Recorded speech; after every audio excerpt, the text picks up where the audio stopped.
안녕하세요. 준비한 만큼 든든해집니다. 현명한 보험 설계, 보험의 정석 진행의 김희정입니다.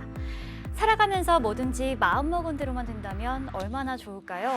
하지만 막상 살다 보면 사람 일이라는 것이 내 마음대로 되지 않는 경우가 훨씬 더 많기 마련입니다. 특히 건강, 또 불시에 닥치는 사고는 누구에게나 있을 수 있어서 내가 가진 지금의 행복을 잃지 않으려면 미리미리 대비하셔야 하는데요. 오늘 보험의 정석과 함께 하시면서 든든한 미래를 보장하는 방법에 대해서 알아가 보시면 좋을 것 같습니다.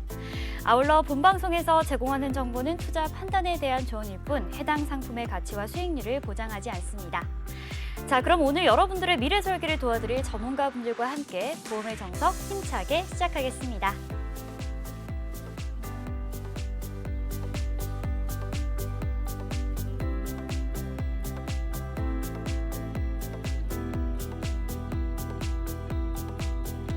네, 보험의 정석 일부 도움 말씀 주실 전문가분 모셔보도록 하겠습니다. K탑 자산관리의 김혜정 전문가님 나와 계십니다. 전문가님 짧게 인사 말씀 부탁드릴게요. 네, 안녕하세요. 보험을 현명하게 준비할 수 있도록 도와드리는 보험 전문가 김혜정입니다. 자, 좋습니다. 자, 오늘 첫 번째로 만나볼 일부 주제는요. 바로 후회 없는 보험 가입, 나의 맞춤 설계인데요. 자, 요즘 많은 분들께서 보험 가입의 필요성을 절실히 느끼고 좀 하나쯤은 보험을 가입하고 계신 분들이 많으실 것 같습니다.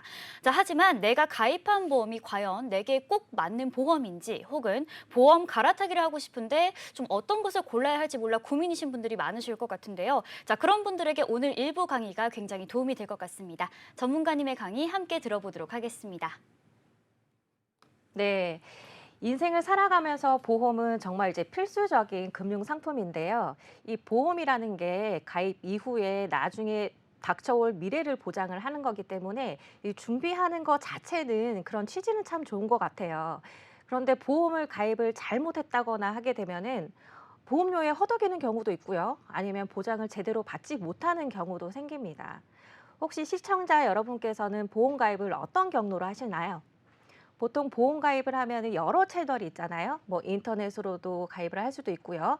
전화 상담으로 통해서 아니면 직접 상담사 설계사를 통해서도 보험을 가입을 많이 하는데요. 이 보험이라는 게 참 쉬운 것 같은데도 복잡하고 어려운 게 사실입니다. 그래서 전문가가 필요하죠. 그렇다 보니까 대부분의 보험을 설계사를 통해서 보험을 가입을 많이 하잖아요. 젊은 층일 경우에는 부모 세대가 이제 나의 상담 설계사를 통해서 이렇게 연결해서 가입을 하는 경우도 있고요. 그런 연령층 때는 사실은 보장에 대한 니즈가 없기 때문에 그냥 뭐 상담사 설계사분이 권유하는 대로 가입을 하고 난 후에 나중에 보장 내용을 들춰보는 경우가 많잖아요. 또는 이런 보험 가입에 경험이 많은 고객들도 신작 분들도 보면은 대부분의 설계사를 어떻게 만나느냐에 따라서 보장을 제대로 받을 수도 있고 못 받을 수도 있고 이런 경우가 많습니다. 보험은 세월에 따라서 여러 가지 형태로 변화를 하잖아요. 그리고 의료기술이 발달하다 보니까 새로운 보험도 많이 생기고 합니다. 그런데 옛날 보험도 무조건 100% 좋다라고 말씀을 드리진 않지만 기존에 있는 옛날 보험을 잘 가입을 하시고 유지를 한 다음에 거기 부족한 부분을 추가 보장으로 추가 가입을 하는 게 제일 현명한 보험 가입이잖아요. 그런데 대부분의 보험 가입자들을 보면은 기존에 있는 보험을 깨고 다시 가입하고 이걸 반복적으로 하는 분들이 되게 많은 것 같습니다. 그렇다 보면은 상대적으로 내가 보험료를 내고 보장을 받지 못하기 때문에 중간중간에 계속 이렇게 해지를 하다 보면은 결국은 제가 손해를 보는 거잖아요. 그래서 현명하게 보험을 가입을 잘 할 수 있도록 오늘 꿀팁을 알려드릴 텐데요. 처음에 가입한 보험을 제대로 잘 들어놓으시고 리모델링 하실 수 있도록 알려드릴 건데 제가 보험을 잘 준비할 수 있도록 도와드리는 전문가이기 때문에 이런 보험 가입에 실패가 없도록 알려드릴 거예요. 그래서 좋은 보험이 어떤 보험이고 보험을 어떻게 순서대로 준비를 하면 좋을지에 대해서 사실은 제일 가장 기본적인 내용인데 이 내용을 알고 보험을 가입하셔야지 내가 나중에 추후에 보장을 받거나 할 때도 전문가 통해서 권유를 해서 이제 가입을 하겠지만 내 기준점이 생기거든요. 그래서 보험 가입을 하시기 전에 기본적인 이런 내용도 잘 가입을 하셔가지고 첫 단추를 잘 낄 수 있도록 알려드리도록 하겠습니다. 그런데 지금 대부분의 보험 가입자 10명 중에 3명은 2년 이내 해지한다고 되어 있거든요. 지금 97년도랑 2021년도의 표를 보게 되면은 사실은 전체적으로 유지율은 높아지긴 했어요. 옛날보다는 해지율이 많이 떨어지긴 했는데도 불구하고 보험 가입자 10명 중에 3명은 2년 이내에 해지를 한다고 하거든요. 위에 있는 표는 13회차, 1년 유지율을 본 거예요. 봤더니 10명 중에 2명이 8명이 유지를 하고 있고 2명은 또 해지를 했잖아요. 1년 이내에 이미 해지를 한 고객이고요. 밑에도 봐도 2년 이내에 10명 중에 3명 정도가 지금 해지를 했는데 사실은 이거 해지한 이유가 뭐 여러 가지 이유가 있겠죠. 뭐 경제적으로 뭐 가계 부채가 있다거나 이 경제적으로 어려움 때문에 사실은 금전적으로 힘들면 제일 정리하기 쉬운 게 보험이잖아요. 그렇다 보니까 가게 운영에 힘들어서 보험을 해지하는 경우도 있지만 또 앞서 얘기했던 것처럼 보험을 처음에 첫 단추를 잘못 끼워 맞추다 보니까 계속 해지하고 다시 가입하고 이걸 반복하는 것 같습니다. 그래서 제가 이 표를 왜 보여드리냐면 이 10명 중에 3명이 되지 않도록 장기간으로 보험을 현명하게 준비할 수 있도록 좀 도와드리려고 하거든요. 그러면 어떤 게 좋은 보험인지 알고 계셔야 되겠죠. 그래서 좋은 보험이 어떤 건지를 좀 정리를 해봤습니다. 좋은 보험이란 보장 범위, 그리고 보장 기간, 그리고 적정한 보험료를 살펴볼 텐데요. 첫 번째 보장 범위. 우리가 미래를 준비하는 보험이기 때문에 사실은 예측이 가능하지 않잖아요. 내가 크게 다치거나 아니면 내가 암에 걸릴 건지는 확정적이지는 않아요. 하지만 혹시나 그런 상황이 되면 리스크가 크기 때문에 경제적으로 이중 삼중 고통을 느낄 수가 있기 때문에 준비를 하는 게 보험이잖아요. 그래서 보장 범위가 한 군데에 집중되어 있는 게 아니라 상해든 질병이든 모든 보장을 받을 수 있게끔 골고루 준비하는 게 맞는데 쉽게 얘기를 하자면 예를 들어 A씨라는 사람이 20만 원인 보험료가 나가고 있어요. 근데 이분은 사망 보장이랑 안보만 가입을 한 거예요. 본인이 필요한 건 그거라고 생각을 하셨겠죠. 그리고 B라는 사람은 보험료를 10만 원만 내는데도 안보험, 뇌혈관, 심혈관, 수술비, 실비까지 가입을 했었어요. 그런데 AB라는 그 분이 병원에 같은 질병으로 입원을 했는데 뇌혈관 진단을 받고 수술해서 입원을 하신 거예요. 근데 A씨라는 사람은 지금 암보험이랑 종신보험이 있기 때문에 보장받을 게 하나도 없죠. 그런데 10만 원으로 가입했던 B씨는 뇌혈관 진단비도 받았고요. 수술비랑 그리고 입원비, 그리고 실손의료비에서 병원비까지 보장을 받았다고 합니다. 그러면 A씨라는 사람, 20만 원 보험료를 낸 사람은 어떤 기분이 들까요? 나 보험 정말 잘못 들었다. 정말 보험에 대한 이미지가 점점 나빠질 거란 생각이 들거든요. B씨란 사람은 보험료 10만 원 내고 저렴한 보험인데도 골고루 보장을 준비를 했기 때문에 큰 금액은 아니더라도 보장이 됐기 때문에 나 보험은 잘 든 것 같아라는 그런 생각을 할 것 같습니다. 그래서 보장의 범위는 어느 순간에도 내가 보장을 소액이더라도 보장을 잘 받을 수 있도록 준비를 하는 게 좋은 보험이라고 할 수 있겠고요. 그리고 보장 기간은요. 저희가 지금 100세 시대잖아요. 예전에는 기대 수명 자체가 짧았기 때문에 60세 만기, 70세 만기 이런 암보험이나 건강보험을 많이 판매를 했었는데 지금은 기대 수명, 그 평균 수명이 늘어나다 보니까 질병에 대한 리스크, 상해에 대한 리스크가 더 길어지기도 했고요. 그래서 상품 기간, 보장 기간도 다 80세가 아니라 90세, 100세. 요새는 암보험도 종신토록 보장받는 암보험도 이렇게 출시가 된 만큼 보장 기간이 길어야 된다는 게 맞습니다. 그래서 기존에 혹시라도 보험을 가입하신 보험 중에 짧은 만기가 60세로 끝나는 게 있다고 하시면 100세로 보충을 하시는 게 좋겠죠. 그리고 적정한 보험료를 볼 텐데요. 보험이 많으면 많을수록 보장이 많이 되면 좋은데요. 그렇죠? 하지만 내 형편에 맞게끔 보험료를 내야지만 보장을 받을 수 있을 만큼의 유지 기간이 따르겠죠. 왜냐하면 예를 들어서 내가 월급이 500만 원일 때 30만 원을 보험료를 내는 건 부담이 되진 않아요. 하지만 내가 월급이 150인데 30만 원을 30년 동안 계속 내야 된다. 그러면 금전적으로 되게 부담이 클 거란 생각이 들거든요. 그리고 갑자기 일어나는 다른 경제적인 이슈가 생기게 되면은 이 30만 원 내는 것도 쉽지가 않을 거예요. 그래서 내 수입에 맞춰서 적정한 보험료인지도 체크를 한번 해볼 필요는 있을 것 같습니다. 그래서 좋은 보험이란 이런 보장 범위가 넓은지, 골고루 보장을 받고 있는지, 그리고 보장 기간이 만기 60세, 70세 만기로 끝나는 게 아니라 100세 아니면 종신토록 길게 보장을 받는지, 그리고 나의 수입에 맞게끔 보험료를 책정해서 부담되지 않는 선에서 보험료를 내고 있는지, 이 세 가지를 잘 보시면 내 보험이 좋은 보험인지 나쁜 보험인지 판단할 수 있을 것 같습니다. 네, 김혜정 전문가님과 함께 장기간 보험 유지를 위한 좋은 보험, 어떤 보험인지 살펴봤습니다. 보장 범위와 기간, 그리고 보험료가 적정한지를 꼼꼼하게 따져보시는 게 좋을 것 같다라는 생각이 드는데요. 자, 그렇다면 올바른 보험 가입을 위한 순서와 유의사항에 대해서도 말씀해 주시죠. 네, 좋은 보험이 어떤 건지 알아봤다면요. 이제 보험을 그러면 어떤 순으로 가입을 하는 게 좋을지를 알아봐야겠죠. 보험 가입 순서를 보시게 되면 지금 첫 번째 실손의료비예요. 보험이 없는 분들도 실손의료비는 무조건 가입해야지라고 생각을 하고 계신 분들이 되게 많으세요. 이유가 뭐냐면 이 보험 중에서 제일 보장 범위가 넓다 보시면 되죠. 실손의료비가 일단 내가 질병이든 상해든 병원에 가서 진료를 받고 수술을 하고 뭐 입원을 했을 때 치료 비용을 지원해 주는 거기 때문에 출산이나 아니면 외모 개선을 위한 뭐 간병인을 빼고는 웬만한 거는 실손의료비에서 병원비가 충당이 됩니다. 그렇기 때문에 1순위가 실손의료비예요.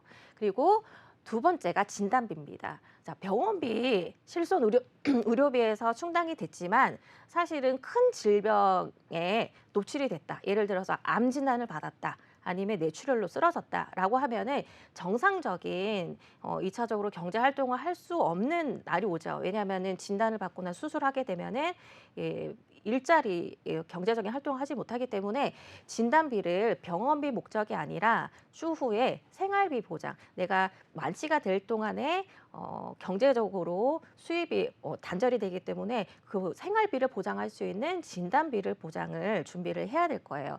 왜냐하면 저희가 10만 원, 20만 원 사실은 비용은 내 가게에 그렇게 리스크가 크진 않은데 암이나 뇌출혈 급성 심근경색 아니면 이대 질환 또는 크게 중대한 상해로 인해서 오랫동안 치료를 해야 될 경우가 생기면은 가정에도 울타리에 역할을 하지 못하기 때문에 이 진단비를 제대로 크게 준비를 하셔야지만 보험의 역할을 할 수가 있을 것 같아요. 그래서 진단비 위주로 실손 보험 다음으로 진단비를 준비를 하셔야 되고요.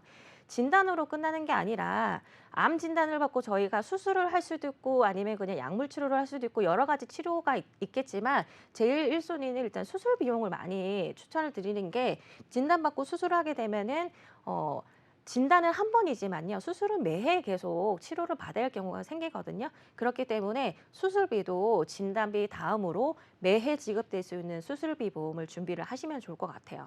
그리고 입원비. 요새는 입원은 오래 하지는 않지만 혹시라도 장기 간병 상태가 돼서 오랫동안 입원을 해야 되는 경우 또는 상급병원에 입원을 했는데 병실이 없어서 1인실을 써야 되는 경우 있잖아요. 이럴 경우에는 실손의료비에서 다 충당이 되진 않아요. 그렇기 때문에 입원비도 수술비 다음 순서대로 입원비도 준비를 하시면 좋을 것 같고요. 그리고 크게 다치거나 아니면 질병으로 인해서 거동이 불편하거나 아니면은 신체 장기가 절제 수술해서 장기가 온전하게 있지 않다고 하면은 휴유장애 판정을 받을 수가 있어요. 그렇기 때문에 입원비 다음으로 휴유장애 특약을 같이 준비를 하시면 좋고요. 나머지가 이제 마지막이 사망이죠.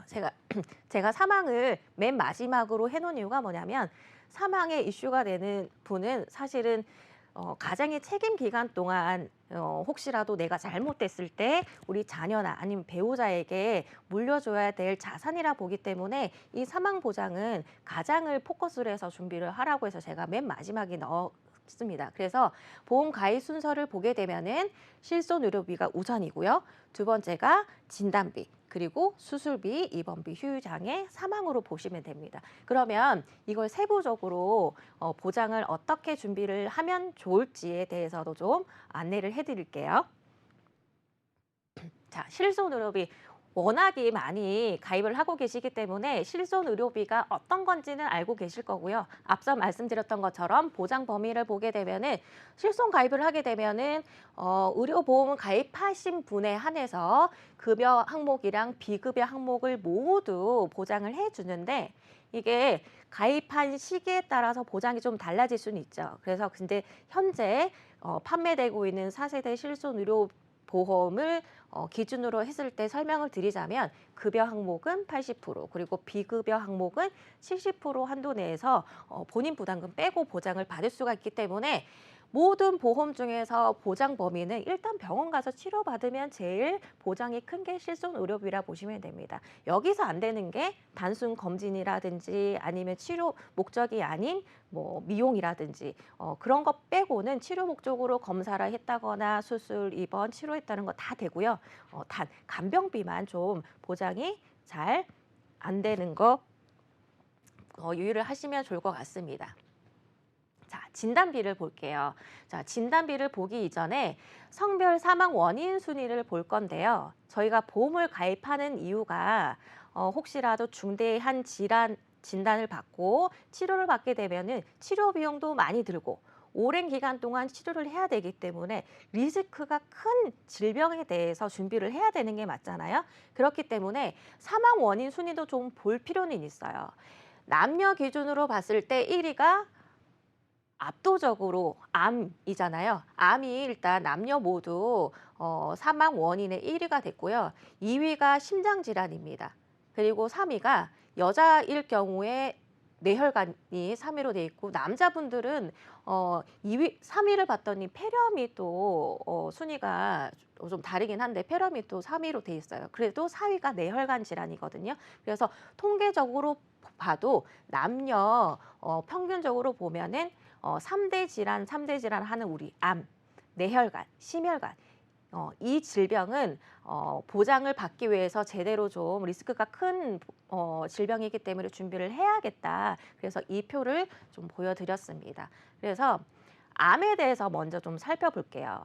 암 같은 경우는 보험을 가입하시면은 아시겠지만 뭐 복잡해요. 무슨 일반암도 있고 고해감도 있고 무슨 특정암도 있고 소해감 뭐 되게 복잡한데 단순하게 그냥 그림으로 보시게 되면은 유사암을 제외한 모든 암은 일반암에 속한다고 되어 있는데 그 중에서 소해감이라고 하면 쉽게 얘기하면 암 중에서 치료 비용이 조금 많이 덜 드는 우리가 쉽게 얘기하면 소해감이라고 하는데 유방암, 자궁암, 전립선, 방광암, 대장 전막내암이 소해감으로 속해 있거든요. 어떤 보험사에 따라서 좀 보장의 내용이 다르긴 한데 이 일반암 속에 소해감으로 유방암, 자궁암, 전립선, 방광, 대장 전막내암까지 보장이 다 되는 회사도 있어요. 그래서 구분을 좀 하실 필요는 있는데 일단 전체적으로 일반암에 소해감도 분류가 된 상품도 있다는 걸 아시면 되고 유사암 같은 경우는 암은 암인데 암이랑 좀 유사해. 이거를 계속 놔두게 되면은 암으로 갈 수도 있는 그런 경계에 있다고 해서 유사하다고 해서 유사암이라고 하는데 여기 보면은 경계성 종양, 기타 피부암, 제자리암이 이 유사암에 속하고요. 갑선선암도 워낙에 지금 흔하게 일어나다 보니까 예전에 암보험 가입하신 분들은 갑선선암도 일반암에 다 속했는데 지금 유사암으로 빠져 있다는 거 참고를 하시면 좋을 것 같습니다. 그래서 일반 암보험을 가입하시게 되면 일반암은 100% 보장된다고 보시면 되고 뭐 소외감 같은 경우는 회사별로 다른데 일반암에 속해 있으면은 100% 보장이 다 될 거고요. 아니면 10%, 20% 이렇게 보장이 된다 보시면 되고요. 유사암도 마찬가지입니다. 일반암에 10%에서 20%까지 보장이 되는데 예전에는 그 유사암이나 아니면 소외감 이런 게 이슈가 됐을 때 일반암이랑 유사암이랑 내가 원하는 대로 1대1로 이렇게 보장을 준비를 할 수가 있었어요. 근데 워낙에 유사암은 저희가 조기 진단도 빠르기 때문에 발병률이 되게 높아졌어요. 일반암으로 가기 전까지 이 유사암 진단을 많이 받다 보니까 유사암을 가입할 수 있는 한도도 많이 축소가 됐거든요. 좀 아쉽긴 하지만 그래도 그런 이슈가 있었다는 거 그냥 참고를 좀 하시면 좋을 것 같습니다. 그러면 암에 대해서 알아봤는데 두 번째로 또 높은 사망 원인의 2위가 뇌혈관이었잖아요. 뇌혈관도 같이 한번 보도록 할게요. 자, 2대 질병 중에 뇌혈관을 볼 텐데 예전에 보험은 뇌혈관이 아니라 뇌출혈 아니면 뇌졸중 보장이 예전이 지금보다는 조금 축소가 되었었는데 뇌혈관 같은 경우에 보험을 가입하고 이제 보장을 받으려고 봤더니 뇌출혈보다 뇌졸중이 더 많은데 근데 뇌졸중보다 이런 뭐 뇌까리라든지 뇌동맥류가 더 많은데 이게 환자들의 이런 원성이 이렇게 많아지다 보니까 뇌혈관 진단이란 특약도 같이 또 출시가 됐잖아요. 그래서 폭넓게 준비를 하시기 위해서는 예전에 뇌출혈이 아니라 뇌경색, 뇌졸중, 뇌경색이랑 뇌출혈을 다 보장되는 거 다 포함해서 뇌동맥류, 뇌까리까지 보장이 다 되는 뇌혈관 진단비로 준비를 꼭 하셔야 될 필요는 있고요. 지금 심장 질환도 볼 텐데 심장도 마찬가지예요. 옛날에는 급성심근경색 진단 특약으로 판매를 했기 때문에 예전에 이 급성심근경색 진단비를 받는 게 쉽지 않았어요.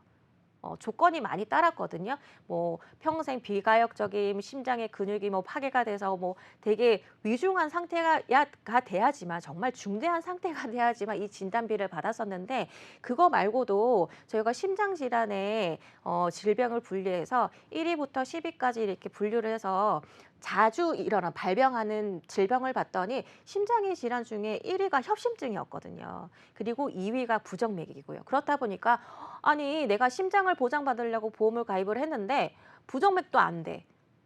협심증도 안 돼. 이게 제일 많이 발병을 하는데 이걸 왜 안 해주는 거야? 이렇게 나왔겠죠. 그래서 보험도 다시 새롭게 재탄생을 해서 심장 질환까지 보장이 다 되는. 그래서 허혈성이 아니라 심장 질환까지도 됩니다. 그래서 협심증, 급성 심근경색뿐만 아니라 부정맥 그리고 뭐 심부전증도 다 보장이 되는 심장 질환으로 보장을 준비를 하셔야 될 것 같아요. 그리고 지금 옆에 있는 얘기가 심장질환인데 그래서 세 가지를 보시면 2대 질환은 일단 뇌혈관, 심장 같은 경우는 허혈성이 아니라 허혈성과 심장 특정 질환까지 해서 골고루 보장을 받을 수 있게끔 좀 체크를 해보시면 좋을 것 같습니다. 그러면 세 번째로 한번 볼 텐데요.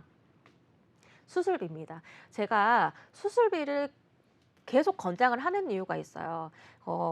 요즘 계속 말씀드리는 게 문의가 오는 거 보면은 저 실손 의료비가 너무 많이 올랐어요. 근데 그 연령층이 어느 연령차냐면 20대, 30대가 아니죠. 거의 50대, 60대의 연령층의 보험 가입자분이 문의를 하시는데 수술비를 왜 가입을 하라고 하냐면 이 실손 의료비가 정작 65세 되면 평생 의료비를 쓰기 시작하는 나이인데도 불구하고 그때 실손 의료비가 보험료가 너무 많이 오르는 거예요. 아니 이렇게 보험료가 올라가지고 유지를 어떻게 해요? 보험은 필요한데. 그래서 문의를 많이 하시거든요. 그래서 대체할 수 있는 보험을 미리 준비를 하자. 그래서 보험료를 실손 의료비 보험료 대체할 수 있는 게 수술비입니다. 수술비 중에도 종류가 많은데요. 질병 수술비, 종수술비, MD 수술비로 나눠져 있어요. 이 중에서 제일 보장 범위가 높은 게 큰 게 질병 수술비라 보시면 돼요. 질병으로 수술하게 되면 무조건 코드와 상관없이 질병 수술비를 드릴 거고요. 종수술 같은 경우는 종류에 따라서 보장을 해주겠다예요. 그리고 MD 수술비는 질병의 종류에 따라 그 코드에 따라서 보장을 해주겠다이기 때문에 만약에 수술비를 실비 대체용으로 준비를 하시려고 하면은 질병 수술비를 우선적으로 하시고 조금 더 풍요롭게 보장을 받고 싶으신 경우에는 종수술 그리고 엔대 수술비 순서대로 수술비도 보장을 준비를 하시면 실손 의료비를 커버할 수 있는 그런 장기간으로 내 보험을 지킬 수 있는 플랜이 되지 않을까 싶습니다. 마지막으로 유의할 사항을 좀 말씀을 드릴 텐데요. 보험을 가입할 때는 우선순위라는 게 있습니다. 예를 들어서 엄마, 아빠, 아이 세 가족이 살고 있는데 아빠 보험이 제대로 잘 들어 있어야지만 그 가정에 평화가 오겠죠. 경제적인 위험에 닥쳤을 때도 아빠가 아프게 되면 보장이 제대로 돼야 되는데 사실상 상담을 하다 보면은 아빠가 아니라 아이 보험이 너무 잘 돼 있고요. 엄마 아빠는 뒤처는 경우가 많습니다. 그래서 가족 중에서도 우선순위를 잘 따져보실 필요는 있어요. 그래서 리스크를 잘 보시고 가족의 우선순위를 정해라. 그리고 보험을 가입하다 보면은 앞에 제가 뭐 3대 질환도 얘기했고 수술비, 뭐 휴유장 이런 걸 말씀 다 드렸는데 가족력을 또 보셔야 돼요. 똑같이 5천만 원이 필요한 게 아니라 이분이 만약에 내 대대로 암 질환이 많은 가족이다 그러면은 암에 집중적으로 보장을 준비를 하셔야 될 필요는 있거든요. 그래서 가족력을 꼭 체크를 해 주실 필요도 있고요. 갱신, 저희가 갱신이 안 좋다라고 말씀을 안 드려요. 왜냐하면 연령대에 따라서 60대, 70대 어머님은 20년 갱신, 10년 갱신도 나쁘진 않거든요. 그리고 보험료도 산정을 하다 보니까 나는 보장이 꼭 필요한데 보험료는 내가 부담이 돼서 이렇게 준비가 힘들어. 이런 경우에는 정액형으로 갱신이 안 되는 보험 따로, 그리고 갱신이 되는 거랑 비갱신이 안 되는 거 두 개를 종합 설계를 할 필요는 있거든요. 그래서 갱신되는 보험 그리고 갱신이 안 되는 보험을 좀 나눠서 준비를 할 필요는 있을 것 같아요. 그리고 방금 제가 앞서서 얘기한 거는 상해 또는 질병으로 보험 가입을 하는 방법을 말씀드렸는데, 화재 보험이나 운전자 보험, 자동차 보험, 배상 책임은 추가적으로 내가 내 집에 살고 있을 때 필요한 또 비용 담보기 때문에 화재 보험, 그리고 운전하시는 분들은 운전자 보험, 그리고 자동차 필수 담보가 있기 때문에 이런 것도 준비를 하시면 좋을 거고요. 제가 간병보험을 맨 마지막에 넣은 이유가 뭐냐면, 지금 실손 의료비에서는 간병보험이 간병인이 보장이 안 되잖아요. 그런데 이 간병인에 대한 리스크가 너무 큽니다. 그렇기 때문에 실손 의료비도 좋지만 우선적으로 연세가 50대, 60대 올라가는 연령대라고 하면은 간병보험도 꼭 준비를 하시면 좋을 것 같습니다. 오늘 제가 준비한 내용은 여기까지입니다. 네, 가입 순서를 짚어보면서 보험을 어떻게 구성할지 살펴봤습니다. 우선순위나 가족력 등의 이외 유의사항들 참고하셔서 꼼꼼하게 꾸려보시면 좋을 것 같습니다. 자, 1부에서는 김혜정 전문가님과 함께 후회 없는 보험 가입을 위한 맞춤 설계 강의 들어봤는데요. 잠시 후 2부에서는 여러분들이 꼭 챙겨야 하는 필수 보장에 대해서 소개해드리도록 하겠습니다. 자, 그럼 2부 도와주실 전문가분들 먼저 소개해드리겠습니다. 화면으로 만나보시죠.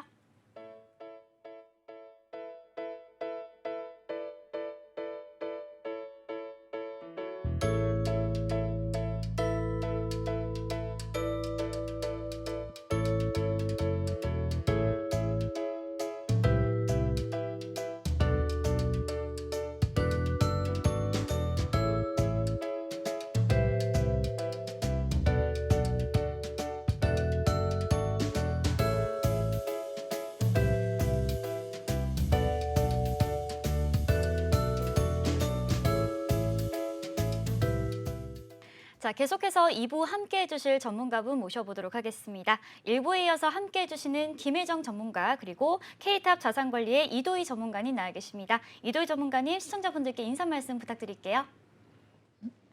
네, 안녕하세요. 지금 바깥에는 봄비가 내리고 있는데요. 좀 서둘러 봄을 빨리 맞이하기 위해서 봄비가 계속 내리나 봅니다.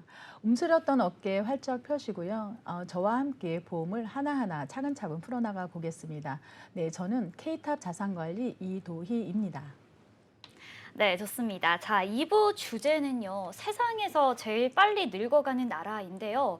자, 왠지 저출산과 고령화 문제로 고민이 많은 우리나라와 좀 관련이 있는 그런 부분인 것 같습니다. 자, 오늘의 필수 보장 공개해 주시죠. 네. 네, 대한민국이 초고령 사회 진입을 앞두고 있다는 소식을 우리 시청자 여러분들께서도 뉴스에서 자주 접하셨을 것 같습니다. 생산 가능 인구보다 부양 인구가 점점 더 증가하면서 나의 노후를 누가 챙겨주는 것이 아니라 내가 직접 준비해야 한다라는 그런 고민이 있으실 것 같은데요. 자, 그래서 준비했습니다. 자, 전문가님, 초고령 사회를 목전에 두고 있는 우리나라의 연령별 출산율 그리고 인구 구성비 현황에 대해서 소개해 주시죠. 네, 맞습니다. 저희 정말 초고령화 시대가 정말 목전에 두고 있는데요. 제가 타이틀로 세상에서 제일 빨리 늙어가는 나라라고 이렇게 타이틀을 정해진 것도 어떻게 보면 이유가 있다라고 봅니다. 저와 함께 하나하나씩 풀어나가 보겠습니다. 일단 그 2023년 연령별 그 출산율 및 합계 출산율을 잠시 살펴보겠는데요. 일단 초고령화라는 초고령화 사회라는 그 의미를 잠시 짚고 넘어가 보겠습니다. 매스컴을 통해서 잘 알고는 계시겠지만 일단 65세 이상이시고 그리고 전 인구의 20%가 넘으면 이게 초고령화 사회라고 합니다. 저희 나라는 저도 저희 나라 사랑하는데요. 안 좋은 걸로 1위가 굉장히 많아요. 자살률도 1위죠. 초고령화 사회도 1위입니다. 또한 출산율 저조도 1위인 나라입니다. 일단 65세 이상이고 20% 이상인 게 여하튼 간에 이런 부분들을 살펴보도록 하겠습니다. 지금 보시면은요, 전년 대비 2022년 그리고 2023년을 지금 비교를 해 보았는데요. 25세에서 29세가 지금 마이너스 3.3명으로 되어 있고요. 30에서 34세가 10.7명, 마이너스죠. 그리고 35세에서 39세 3.6명. 각각 감소하면서 연령층에 모두 감소하는 추세가 있습니다. 또한 저희 나라가요, 그러니까 출산율이 0.78명이라고 합니다. 한 명도 안 되죠. 정말 심각한 문제이기도 합니다. 또한 이 연령 계층별 그 구성비를 보면은요, 1960년도에는 아무래도 그 0세에서 14세까지는 42.3%를 차지하고 있고 2000년도로 들어서면서 급격하게 줄어들고 있습니다. 21%를 차지하고 있어요. 그리고 15세에서 64세까지는 70%고 65세 이상이 어떻게 보면 7.2%로 굉장히 적습니다. 그러다가 2020년도에 들어서면서 14세 이하는 12.2%입니다. 그리고 15세에서 64세는 72%고요. 65세 이상이 여기서 15%로 확 올라갑니다. 저희가 초고령화 시대라고 하는데요.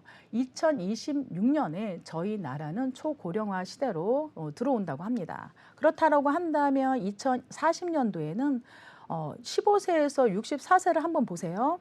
56.8% 그리고 65세 이상은 34%를 차지하게 됩니다. 제가 잠시 생각을 해보았는데요. 지하철을 타면은 노인들이 앉는 그 새 좌석이 있지 않습니까? 아무래도 그쪽은 2026년도 이후에는요. 65세 이상이 차지할 것 같고 그 8명이나 7명 앉는 자리는 65세 이상들이 차지할 것 같습니다. 이렇게 노령 인구가 늘어남으로써 정말 필요한 그런 필수 담보가 있겠죠. 저와 함께 살펴보도록 하겠습니다. 자, 그래프를 좀 살펴보니까요. 2070년이 되면 65세 이상의 인구가 절반이 되는 것 같습니다. 평균 수명이 점점 더 높아지면서 은퇴 후에 경제 활동하지 않는 기간도 증가를 하고 있죠. 자, 나이가 들수록 나도 좀 요양원에 가야 되나라는 고민도 하실 것 같은데요. 자, 흔히들 요양원과 요양병원이 좀 같은 곳이다라고 생각하시는 분들이 많으실 것 같은데 요양원과 요양병원의 정확한 차이점에 대해서 소개 부탁드릴게요. 네, 초고령화 시대에 정말 그 노후 생활은 굉장히 길어질 것 같습니다. 100세라고 하는데요. 저는 아마 110세 또는 120세까지도 정말 재수 없으면 살아간다라고 그런 얘기도 있습니다. 일단 지금 요양원과 요양병원의 차이를 잠시 설명을 드려보겠는데요. 이 부분에 대해서 정확하게 알고 계시는 분이 그닥 많지는 않으신 것 같습니다. 간단하게 설명을 드리면요. 요양원은 노인복지법 그리고 노인장기요양보호법으로 그 돌봄 서비스를 받는다라고 생각을 하시면 되겠고요. 요양병원은 국민건강보험법 그리고 의료법에 의한 의료기관이라고 생각하시면 될 것 같습니다. 설립 목적을 잠시 살펴보면은요, 장기 요양급여 제공 요양원은요, 그리고 요양 및 생활 위주의 서비스를 받는 곳이고요. 요양병원은 치료, 처치, 그리고 주사 이런 필요하신 분들이 요양병원에 입소를 하는 겁니다. 이용 대상을 살펴보면은요, 요양원은 고령이나 노인성 질환을 가지신 분들이 장기 요양 등급 수급자들이 1, 2등급 등 시설급여를 인정받아야 입소가 가능하시고요. 예외적으로 3, 4등급도 의사로부터 진단서를 내게 되면은 가능한 부분도 있으십니다. 근데 요양병원은요, 노인성 질환뿐만이 아니라 만성 질환자 또는 뭐 수술을 하거나 아니면 상해 후유 장애가 크게 남거나 이런 분들이 이제 병원에 입소를 하는 부분이고요.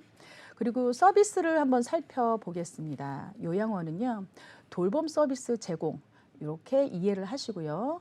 요양병원은 의료 서비스 제공 이렇게 이해를 하시면 될 것 같습니다. 그리고요, 인력을 보면은요, 요양보호사 중심으로 돌봄 서비스, 요양병원은 의사와 간호사가 항상 상주하고 있다라고 생각을 하시고요. 그렇다라고 한다면 실손 가입하신 분들은 어디에서 혜택을 받으실 수 있으실까요? 요양원이 아니라 요양병원이겠죠. 그리고 의료보험공단에서 요양 등급을 받아서 나라의 서비스를 받는 부분은 요양병원이 아니라 요양원이라고 생각하시면 이해가 되시겠습니다. 자, 간단하게 다시 한번 제가 짚어드리면요. 큰 차이점은 바로 의료인의 상주 여부인 것 같습니다. 요양병원은 의료기관으로서 의료와 돌봄 서비스를 제공하고요. 요양원은 생활시설로 분류가 되어서 돌봄이 주된 기능을 한다라고 보시면 될 것 같습니다. 자, 그리고 등급별로 받는 서비스가 또 있다고 하는데 이 점도 어떤 차이가 있는지 설명해 주시죠. 네, 장기 요양 등급을 받게 되면 1에서 5등급을 받게 되잖아요. 그렇게 되면은 재가급여와 또 시설급여를 사용하실 수가 있는데요. 재가급여는 집에 계시는 어르신들에게 제공하는 부분이고요. 시설은 제가 방금 전에 말씀드린 것처럼 요양원에서 입소하셔가지고 돌봄 서비스를 받는 겁니다. 그럼 재가급여의 혜택을 잠시 살펴보겠는데요. 방문 요양 그리고 방문 간호, 또 단기 보호센터 있고요. 방문하셔서 목욕을 진행하는 부분도 있습니다. 또는 주 야간 보호센터라고 해서 노치원이라는 그런 데이케어 센터 많이 들어보셨죠?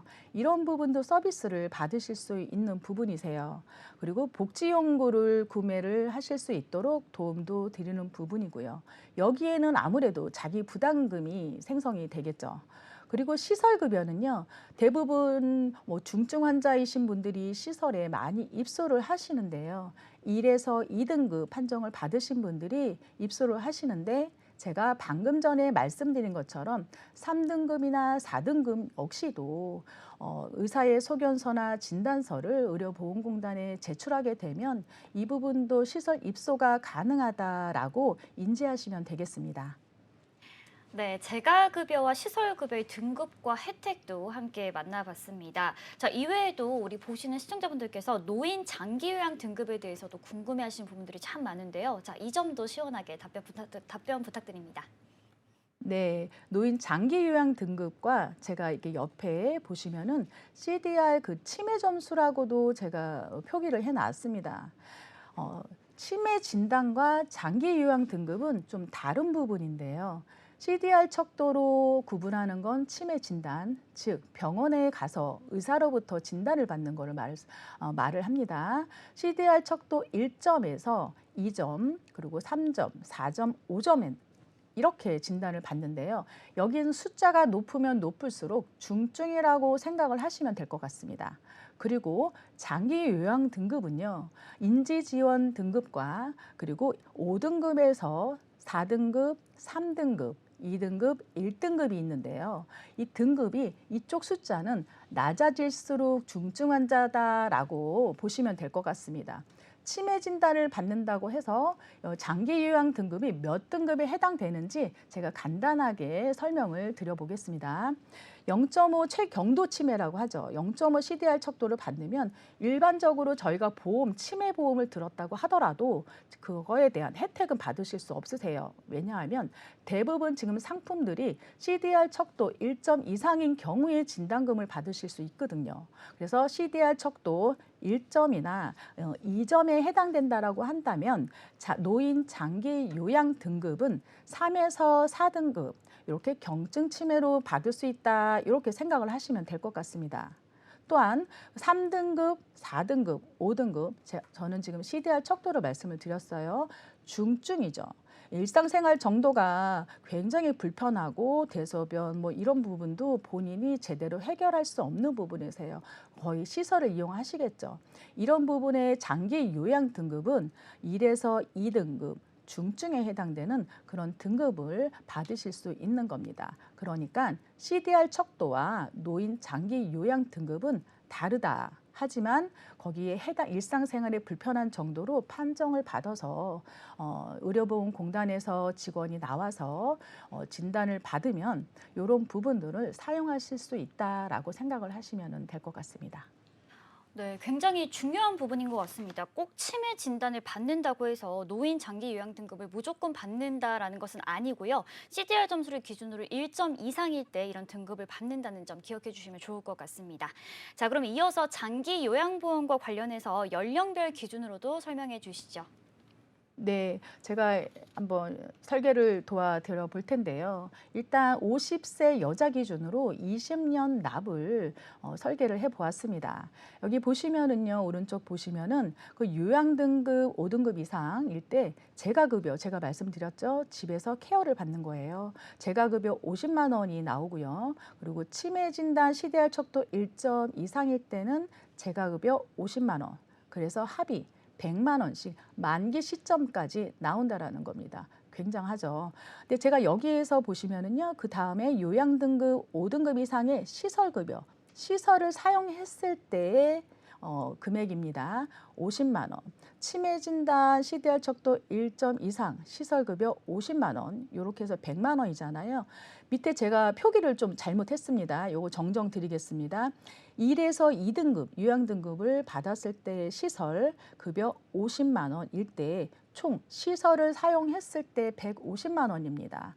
그러면 그 밑에를 보시겠습니다. 치매 2번은요 2만 원이고 중증 치매일 때는 4만 원. 이거는 세트로 가기 때문에 둘 중에 하나를 지울 수는 없으세요. 이렇게 됐을 때 기준으로 보험료가 17만 5,600원이에요. 굉장하죠. 이거 다 어디 가입하시겠습니까? 보험은요, 유지 목적으로 하는 게 정말 제가 정작 보험금을 수령할 수 있게끔 만들 수 있는 게 보험이지 않습니까? 그러면 제가 17만 5,600원을 왜 여기 표에 있느냐? 이렇게 하면은 너무나 좋지만 아주 저렴하고 현명하게 가입할 수 있는 방법을 다시 한번 뒤에 설명을 드려보겠습니다. 네, 굉장히 꼼꼼하게 설계를 잘 해주셨는데요. 요양 등급 기준으로 5등급 이상일 때 뭐 재가급여, 시설급여 각각 어떻게 받을 수 있는지 정리를 좀 해주셨습니다. 자, 현재 50세 여자 기준으로 20년 납입 내용에 대해서 좀 말씀을 해주셨는데 그럼 장기 요양급여 자기부담금은 또 어느 정도 되는지도 궁금한데요. 설명해 주시죠. 네, 이 부분 간단하게 설명을 드려보겠습니다.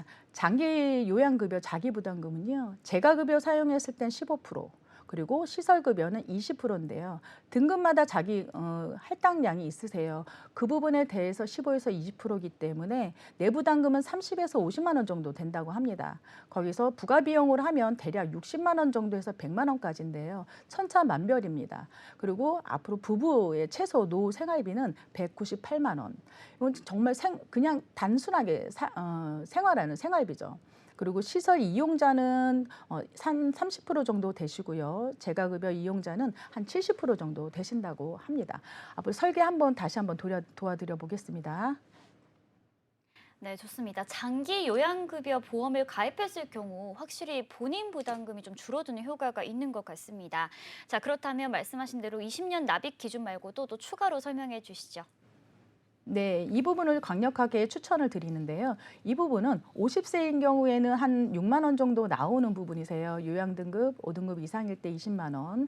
그래서 이제 재가급여 했을 때는 내부담금 제가 방금 전에 설명한 거는 한 60만 원 정도 든다고 말씀드리지 않았습니까? 그 부분을 어느 정도 캐치하기 위해서 60만 원 기준으로 제가 설계를 해보았습니다. 그리고 시설 역시도 한 60만 원 내부담금이 생기기 때문에 이렇게 설계를 도와드려 보았고요. 밑에 있는 입원비는 거의 비슷하게 설계를 해보았습니다. 그래서 보험료는 50대 기준에 6만 4천 원이 나왔고요. 40대는 5만 한 2천 원 정도 나왔습니다. 그렇다고 본다면은 아무래도 나이가 젊을수록 좀 더 저렴한 보험으로 가입이 가능하시겠죠. 네, 좋습니다. 앞서 50세 여자 기준으로 30년 납 강력 추천하는 설계다라고 말씀해 주셨는데 자, 방송 보시는 아버님들이 또 궁금해하실 것 같아요. 50세 남자 기준으로는 또 어떻게 되는지 설명해 주시죠. 네, 남자는요 오히려 여자보다 굉장히 더 저렴합니다. 30년 납을 했을 때는요 한 4만 5천 원 정도 나오고요. 똑같은 설계로 40대는 기준은 3만 7천 원 정도 나옵니다. 아무래도 여자가 치매에 걸릴 확률이 높기 때문인 것 같습니다. 네, 좋습니다. 50세 남성과 여성 기준으로 꼼꼼하고 현명한 설계 좀 잘 해주셨는데요. 자, 그렇다면 이번에는 월 평균 연금 수령액에 대해서도 한번 살펴보도록 하겠습니다. 어떻게 될까요? 네, 생뚱맞게 왜 연금이냐라고 말씀하실 수 있는데요. 우리나라 그 연금 수령액이 평균이 30에서 40만 원 정도 된다고 하세요. 그래서 이런 부분을 아무래도 보험으로 보험 아까 그 재가급여나 시설급여 그 60만 원이 이런 연금 역할을 할 수 있다라고 가정하에 한번 보여드려 봤습니다. 네, 좋습니다. 이렇게 부족한 부분을 우리 방금 말씀해주신 보험을 통해서 채워보시면 좋을 것 같다라는 생각이 들고요. 자, 하지만 아직도 방송을 보시면서 좀 노후 준비에 대해서 고민이 있으시거나 혹은 어떻게 해야 할지 모르겠다 하고 망설이시는 분들도 많으실 것 같습니다. 이런 분들께도 좀 한 말씀 해주시죠. 네, 연금 준비 안 하신 분들 굉장히 많으십니다. 그리고 노후 준비도 안 되신 분, 저 포함해서 많으실 겁니다. 퇴직금 없는 자영업자들, 영세 자영업자도 굉장히 많으신데요. 이런 부분들을 어떻게 보면 연금을 큰 금액으로 가입하지 마시고 보험으로서 한번 해결을 해 보시는 것도 바람직하다고 생각합니다. 네, 오늘 설명해주신 장기 요양 급여 보험 한번 꼼꼼하게 따져보시고 가입해보시면 너무 좋을 것 같다는 생각이 들고요. 정말 완벽한 노후 대비를 위해서 우리 전문가님께서 콕콕 집어서 설명을 좀 해주신 것 같습니다. 자, 그런데 통계를 좀 살펴보면요. 우리나라에서 여전히 보험이 아직 없는 분들이 또 많다고 하는데 이게 어떻게 된 걸까요? 네, 실손보험 이런 보험, 암보험 이런 부분들은 많이들 준비를 하셨는데요. 치매보험이 아직까지도 10명 중에 2명 중 2명만 가입을 하셨던 부분들이 많으세요.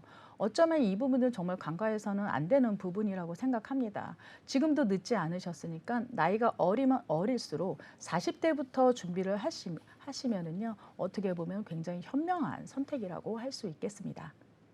네, 제가 앞서 말씀드린 것처럼 고령화 사회로 진입하면서 평균 수명이 점점 늘어나고 있지만 경제 활동을 하지 않은 기간이 그만큼 늘어나고 있습니다. 치매 환자는 그만큼 늘어나는데 가입률이 아직 20%밖에 되지 않는다는 것은 굉장히 위험한 신호인 것 같은데요. 자, 마지막으로 노후 준비를 앞둔 시청자분들을 위해서 전하고 싶으신 메시지 말씀해 주시죠. 네, 고령화 시대, 아니 초고령화 시대입니다. 노후 준비 아주 사소한 게 어떻게 보면요. 뒷날에 아주 큰 역할을 할 수 있습니다. 6만 원 아깝다 생각하지 마시고 한번 꼼꼼히 살펴보고 경제적 능력에 살펴보시고 가입하시기 바랍니다. 감사합니다. 네, 좋습니다. 고령화 시대 노후 준비는 아주 사소한 것이 큰 역할을 한다라고 합니다. 오늘 설명해드린 보험 꼼꼼하게 따져보시고 가입하실 때 도움이 되셨으면 좋겠습니다. 보험의 정석과 함께 현명한 노후 대비하셔서 나중에 가서 후회하지 마시고 지금부터 미리미리 준비해서 사랑하는 가족들이 힘들어하지 않도록 준비하시면 좋을 것 같습니다. 자, 본방송에서 제공하는 정보는 투자 판단에 대한 조언일 뿐 해당 상품의 가치와 수익률을 보장하지 않는다는 점 기억해 주시고요. 오늘 저희가 준비한 소식은 여기까지입니다. 시청해 주신 여러분 고맙습니다.